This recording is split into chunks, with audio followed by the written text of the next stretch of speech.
بی خبر از همدگر آسوده خوابیدن چه سود؟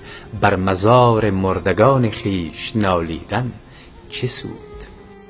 زنده را تا زنده است باید به فریادش رسید، ورنه بر سنگ مزارش آب پاشیدن چه سود؟ گر نرفتی سوی او تو در زمان بودنش، خانه صاحب عزا تا صبح خوابیدن چه سود؟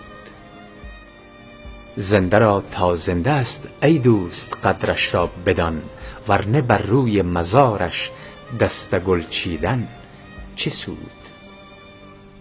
با محبت دست پیران را عزیز من ببوس، ورنه بر روی مزارش تاج گل چیدن چه سود؟